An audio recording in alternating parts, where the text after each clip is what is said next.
shamarran overeedis fakkaat qaamni sexy yoo ta'e shamarran just marti shamarran achin boodatti achi garas asin garas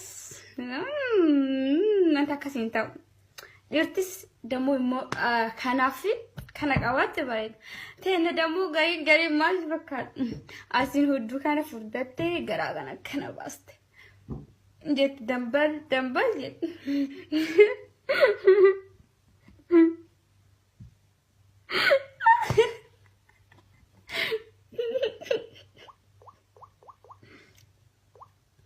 By the way, ijoolleen keenya hedduun isaanii hadiidan fuudhan yookiin sibiilan baasanii jechuun harka gara afaanii qofa afaanii gara qofa achiin boodatti borcas baasanii istaaleedhanii surree tokko asirra godhatanii oh my god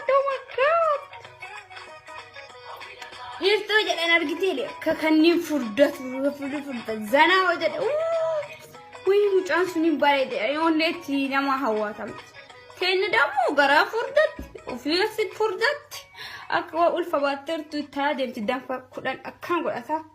Akkan godhata.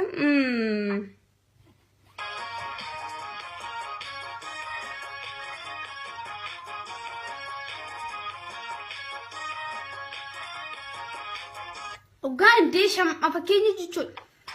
Shamarranis akkasuma jechuudha. Shamarran bareedduu jechuun shamarran ta'u waaw bareedduu jedhanii qaamni isaanii wal qixxaa ta'ee jechuudha. Cinaa akkana ta'uu miti. Gara nagaatti furdatu akkana ta'uu duun taane akkana qajeelee gadi ba'ee galchaa san faa achi gajedhe shamarran sun waaw smart jedhamti.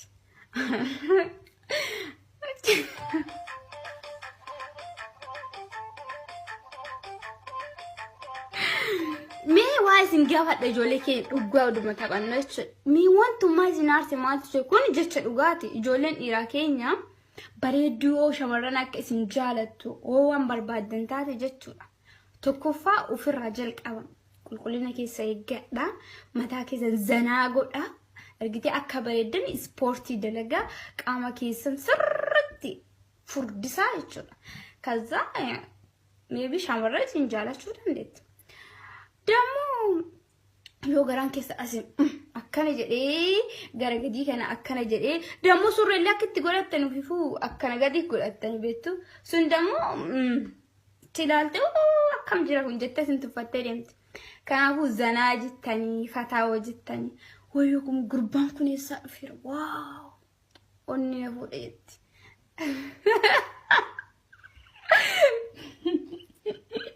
Biyaans bakka wal jaalachuudha sirriitti jaalala dhugaa sirriitti geggeessuudha. Keessattuu ijoolleen keenya hedduun isaanii asi jaaladha siif du'aa jira mee footuma kan kee takkatti asna ergitti qaama qullaa isin dammoo cubbittinti ishi jettee bakka itti gad ergite achiin boodatti biyaans guyyaa muraasa haamnaan waliin haasee akish faqaa jiru footoo hanke poostii godha footoo intala sanii poostii godha.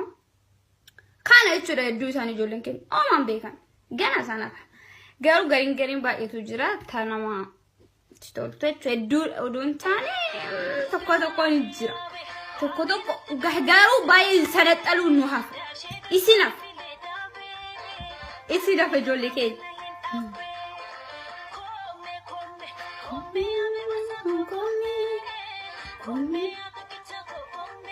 Kanaafuu ijoolleen shamarranii kennallee uf qaqqabaa uf babbareechisaa inti agaruu jiran adunyaan agafee deemuu dandeenyaan boruu siftaan guyyaan hin beekamu. Kanaafuu dhiira keenya akka ijoolleen biraan nurraan fudhanne maal godhuu qabdan uf babbareechisaa zanaa godhaa maal jedhaa dhiqadhaatii babbareedaa bakka fataa jedha inti agaruu mitiif ka hojjeta yoo ka nyaatanii fi ka duusan irraan beektan. Kanaafuu giseesan jaarsi ijoolleen keenya gara dabbaa biraa yuudhatti. Ufumas qabdanii jechuudha bakka zanaa gootanii maal jettanii bakka akkuma yaada keessanii jechuudha. Warri qamisiillee uffattu qamisi zanaa jedhu uffattanii fatattanii warri surree uffatullee maal jettanii bakka. Kanaafuu mucaan keenya ijoolleen teenya ka dhiiraa gara biraan deemtu jechuudha. Numasuu qabaa. Animo انت جارتي فاتها ولا فاتها انت اكا ولا انا تو بيكام